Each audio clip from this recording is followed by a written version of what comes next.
Hai semuanya, selamat datang di channel Geng 05. Di video kali ini saya akan merangkum alur cerita film Extraction 2, berkisah tentang tentara bayaran yang melakukan misi penyelamatan ibu dan anak yang ditahan di sebuah penjara di Georgia oleh mafia Nagashi. Situasi menjadi rumit ketika salah satu keluarga mafia Nagashi terbunuh, yakni adik dari ketua mafia Nagashi ini. Seperti apa kisah selengkapnya? Saksikan alur cerita film Extraction 2 di sini aja.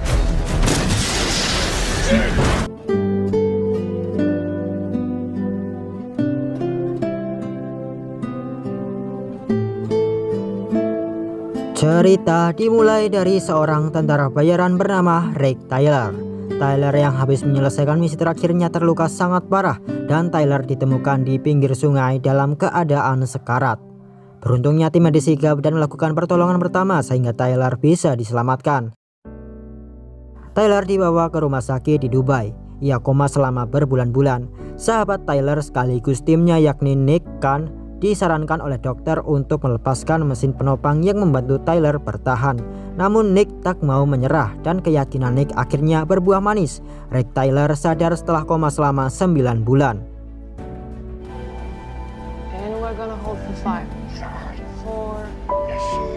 Tyler pun mulai melatih tubuhnya untuk berjalan dan melakukan kegiatan keseharian.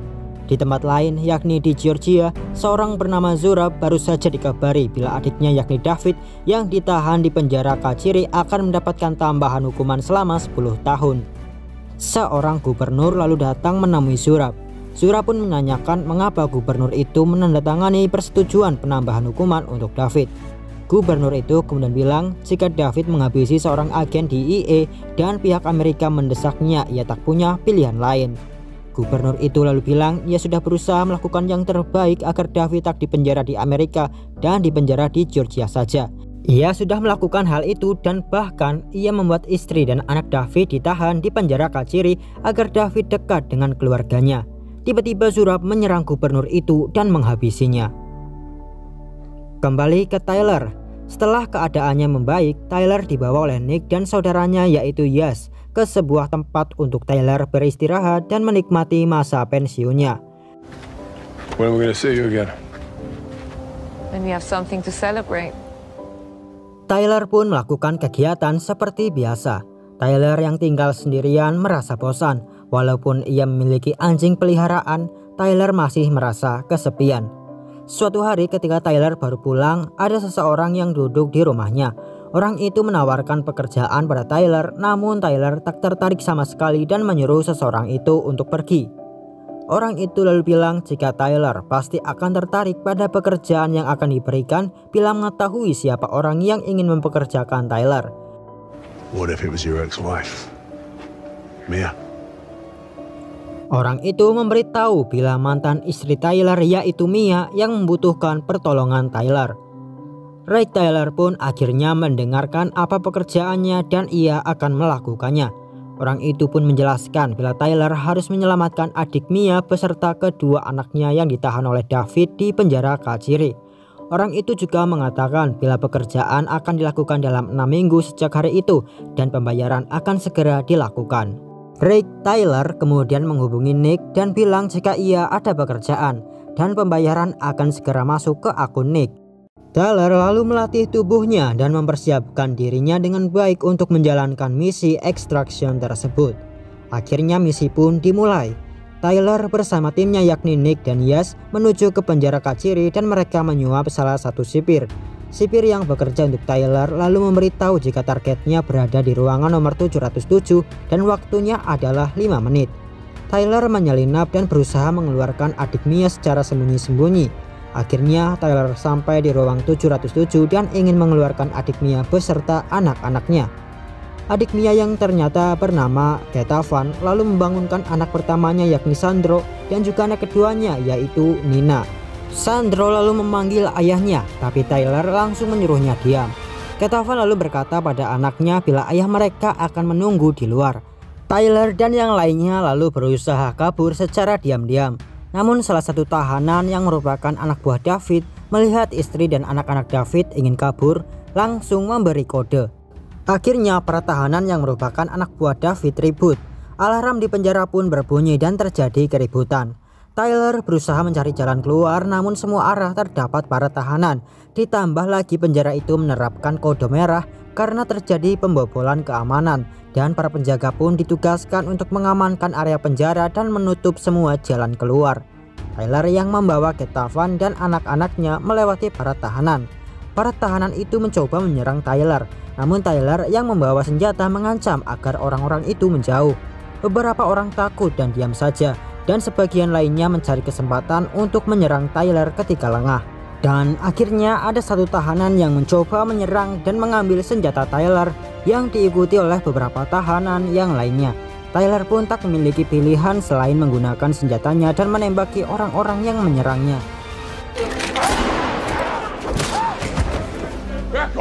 Setelah itu Tyler menghubungi Yas dan meminta agar dicarikan jalan keluar. Yas pun memandu Tyler bersama yang lainnya lewat GPS.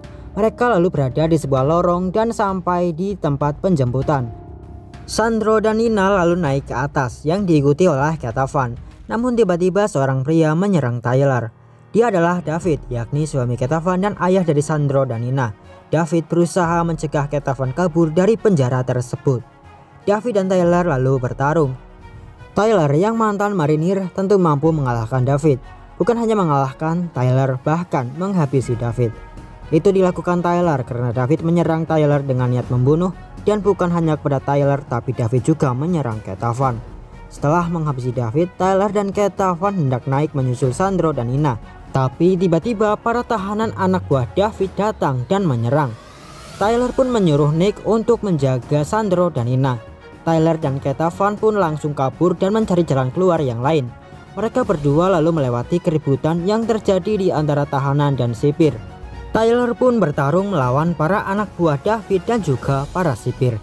Selain menjaga dirinya dari serangan musuh, Tyler juga harus menjaga Ketavan dari para anak buah David yang berusaha menangkapnya.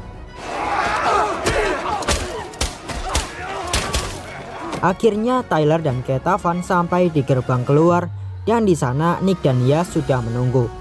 Mereka lalu naik ke mobil dan pergi dari penjara kaciri itu. Para mafia Nagashi yang mendapat kabar tentang kaburnya Ketavan dan anak-anaknya langsung mengejar.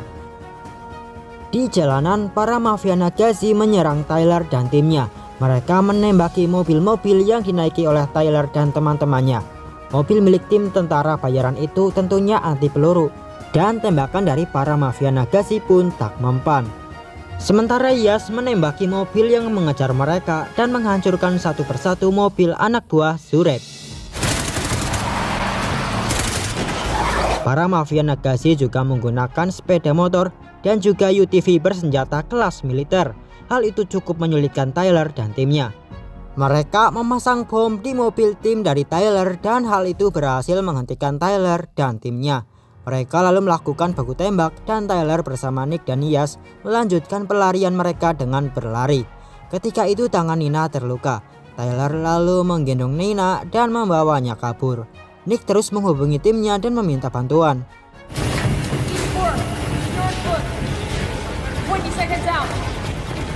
Tim Nick pun sudah bersiaga di rute pelarian mereka dan berusaha memperlambat musuh. Tyler bersama yang lainnya lalu masuk ke sebuah kereta yang sudah mereka siapkan untuk kabur. Para mafia Nagashi tak mau menyerah. Mereka tetap mengejar Tyler dan teman-temannya meskipun mereka telah kabur dengan kereta. Para anak buah Zureb itu mengejar dengan menggunakan dua helikopter. Tyler lalu mengambil senapan mesin dan menembaki salah satu helikopter hingga terjatuh. Sedangkan satu heli yang lainnya berhasil menurunkan beberapa mafia Nagashi ke kereta. Dan para mafia itu pun mencari Ketavan dan anak-anaknya. Tentu Tyler tak membiarkan orang-orang itu menemukan Ketavan. Tyler bertarung dengan para mafia Nagashi, begitupun dengan Nick dan Yas. Tyler dan teman-temannya masih dapat menghandle para mafia Nagashi dan melumpuhkannya. Namun tiba-tiba saat Tyler menghampiri Nick di depan kereta, musuh menyerang menggunakan senapan mesin. Hal itu menyebabkan kerusakan pada kereta termasuk pada tuas rem yang membuat kereta itu tak bisa dihentikan.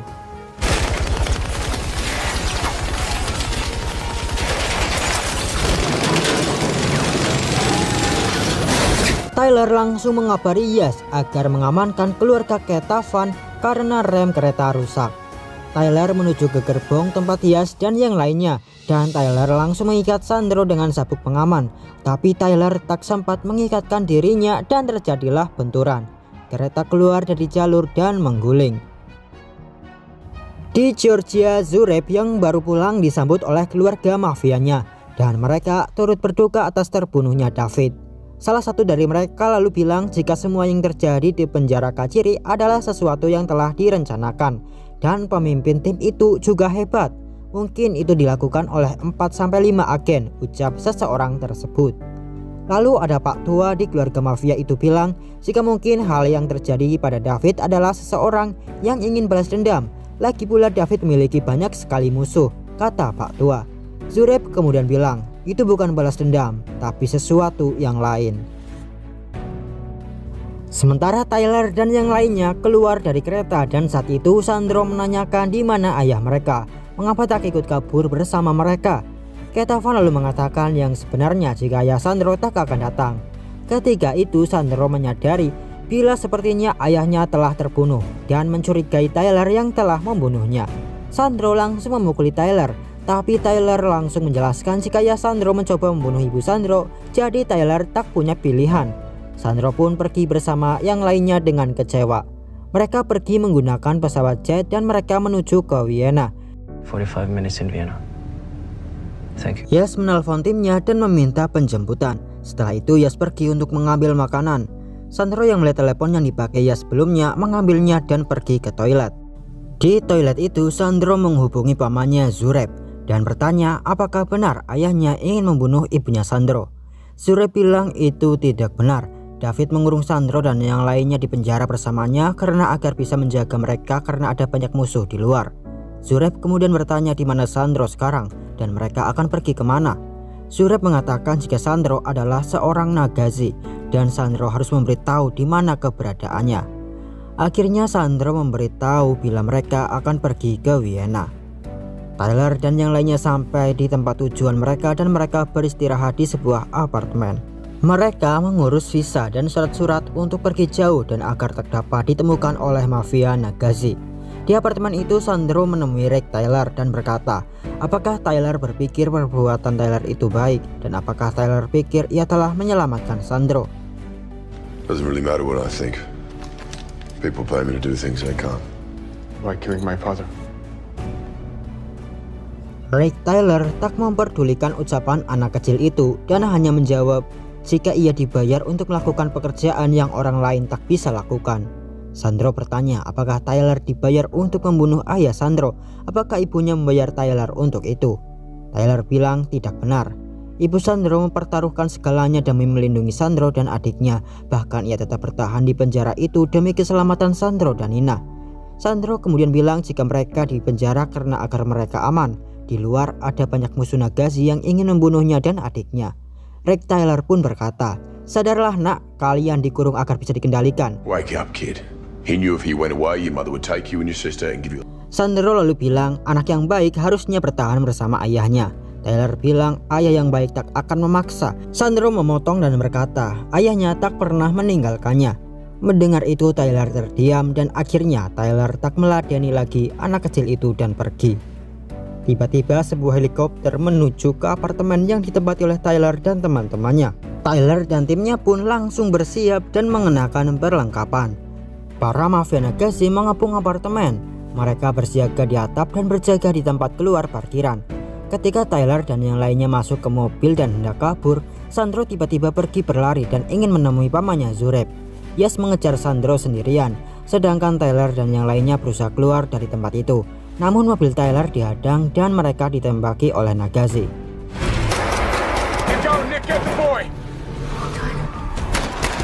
Yas yang mengejar Sandro membujuk Sandro agar Sandro tak pergi ke pamannya. Yas bilang jika Sandro tak akan mau melakukan hal itu. Yas meminta Sandro kembali.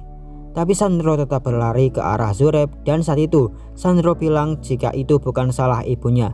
Ibu Sandro hanya ingin mereka keluar dari penjara. Zureb lalu memasukkan Sandro ke mobil dan Zureb menembaki Yas dan Nick yang juga sudah ada di sana. Yas dan Nick berusaha kabur. Mereka menembaki musuh dan juga menggunakan granat. Tyler Tyler dan timnya berencana kabur menggunakan helikopter. Mereka pun menuju ke atap apartemen. Saat berusaha naik, mereka pun dihadang oleh para mafia Nagasi. Para Nagasi menembaki Tyler dan timnya. Terjadilah baku tembak di gedung pencakar langit tersebut. Polisi datang dan mereka berhasil melumpuhkan beberapa Nagasi yang berada di atap.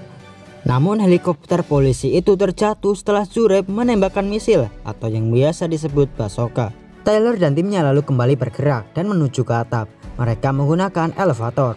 Tyler menyuruh Nick dan Yas membersihkan musuh di atap dan ia bersama Ketavan dan Nina akan ada di belakang. Sementara musuh yang di bawah akan menjadi urusan Tyler. Sandro yang di dalam mobil bersama Pak Tua Nagasi bertanya, apakah pamannya yakni Zurab akan membunuh ibu Sandro. Pak Tua itu bilang jika Sandro ingin ibunya hidup, seharusnya Sandro tak menelpon. Sandro ketakutan dan gelisah.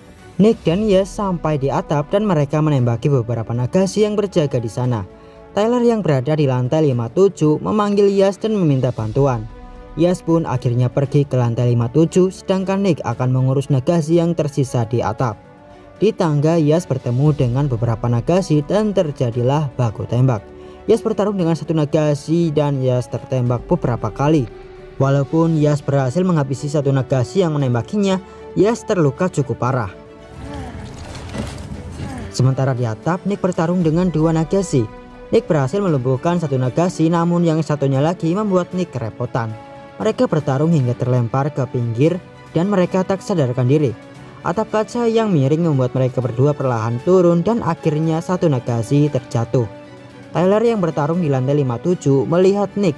Tyler pun berusaha secepat mungkin menghabisi musuh-musuhnya dan Tyler langsung menyelamatkan Nick. Beruntung di saat-saat terakhir Tyler mampu menangkap Nick dan Tyler bergelantungan di atap sambil memegangi Nick. Tapi sialnya Zureb datang dan ketika itu Zureb bilang ia akan menikmati ketika membunuh Tyler. Yeah, get in line. Zureb lalu menembak tangan Tyler yang memegangi besi. Tyler tetap berusaha bertahan dan memegangi Nick. Zureb kemudian bilang jika sekarang ia tahu perempuan itu sangat berharga bagi Tyler dan Tyler akan merasa bagaimana kehilangan seseorang yang berharga. Zureb hendak menembak Nick, namun tiba-tiba Nick menembak kaca yang dipijak oleh Zureb. Zureb yang hampir terjatuh masih dapat memegangi besi. Tyler lalu melempar Nick dan menyuruh Nick untuk membawa keluarga Ketavan ke atap. Tyler lalu naik dan di atap kaca itu Tyler dan Zureb bertarung. Ketavan dan Nina bersembunyi. Dan ada Nagasi gendut yang mencari mereka. Nagasi gendut itu berhasil menemukan Ketavan dan ia ingin menghabisi Ketavan.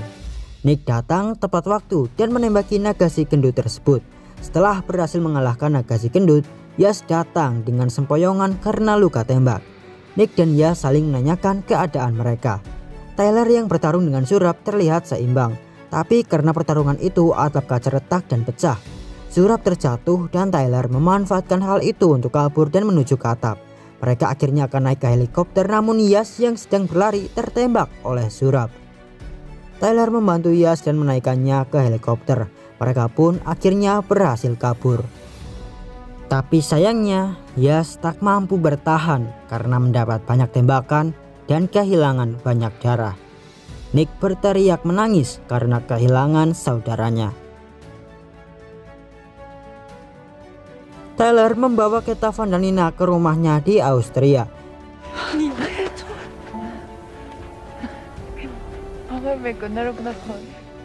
Mia lalu berbicara dengan Tyler.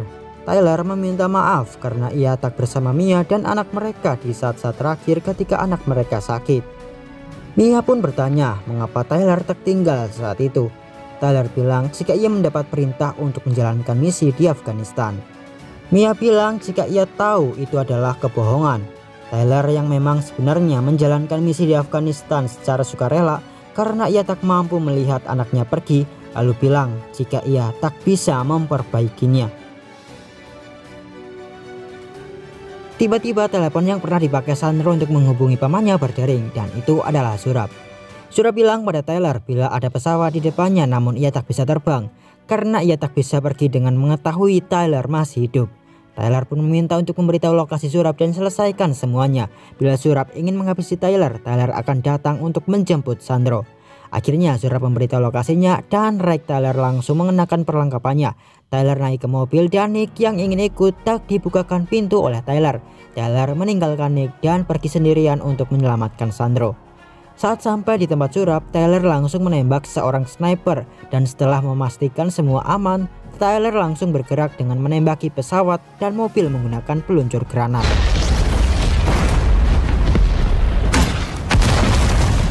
Surep dan satu anak buahnya yang tersisa membawa Sandro ke sebuah gereja.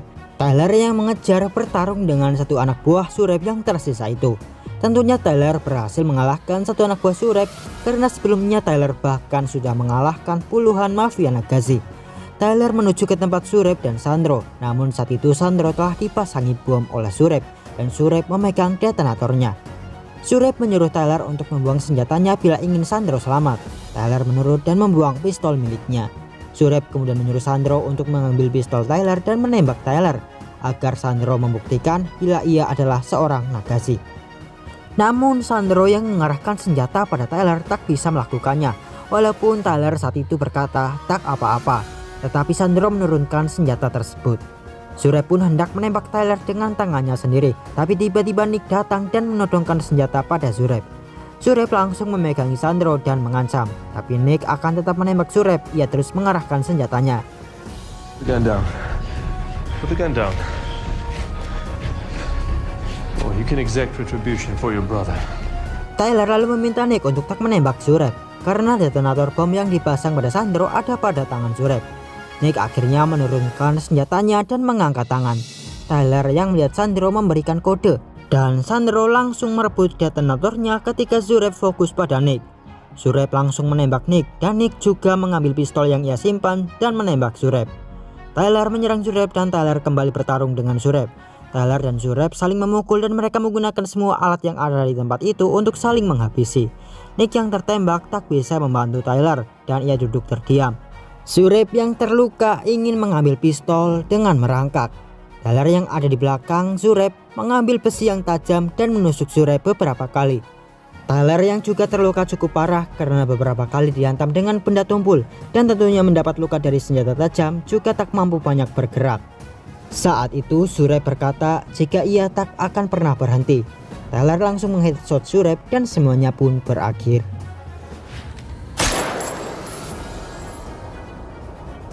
Rex Tyler menghampiri Nick dan meminta agar Nick bertahan. Lalu datanglah tim SWAT yang membawa mereka bertiga. Sandro kini bersama ibunya. Sedangkan Tyler dan Nick dimasukkan ke sebuah penjara di Austria karena kekacauan yang melibatkan tim Tyler dan mafia Nagazi. Di penjara Austria, Nick dirawat di rumah sakit penjara. Dan Tyler yang keadaannya lebih baik dari Nick ditemui oleh Mia. Ketika itu Mia bilang jika adiknya Ketavan dan anak-anaknya baik-baik saja berkat Tyler. Dan Mia ingin berterima kasih. Mia bilang ketika Tyler pergi ke Afghanistan, anak mereka tak mengingat bila ayahnya pergi meninggalkannya. Namun anak mereka mengingat Tyler sebagai orang yang pemberani dan ia ingin menjadi seperti ayahnya. Tyler hanya menangis mendengarkan hal tersebut. He said, I want to be brave like Dad. That's how he saw you. Setelahnya, Tyler dibawa oleh sipir ke suatu tempat. Rupanya ada seseorang yang ingin menemui Tyler. Dan orang itu adalah pria yang memberi misi penyelamatan kepada Ketavan yang diperintahkan oleh Mia. Orang itu bilang jika ia telah menyuruh Tyler untuk tak tertangkap. Tyler pun berkata jika terjadi masalah. Orang itu lalu menawarkan bila ia akan membebaskan Tyler. Namun Tyler harus bekerja untuknya dan atasannya. Tyler berkata ia tak bisa tanpa timnya. Seseorang itu pun tahu dan ia juga akan menyertakan Nick ke dalam pekerjaan yang akan dilakukan oleh Tyler. Rex Tyler dan Nick kan akhirnya bebas dan film pun berakhir. Baiklah teman, sampai di sini saja pertemuan kita kali ini. Kita ketemu lagi di video berikutnya dan seperti biasa, see you next time buddy. But if I lay down and I play dead and I stay dead, maybe you'll get sick of being the monster out of my head, under my bed. Think you're something out of my nightmares, standing right there. But if I lay down and I play dead and I stay dead, then will you get bored of killing me? never really know just what you want. With you I don't ever feel calm. I can feel the sweat inside my palms. Play with me like cats and a string. You don't understand the pain it brings. You don't ever wanna give me wings. You don't ever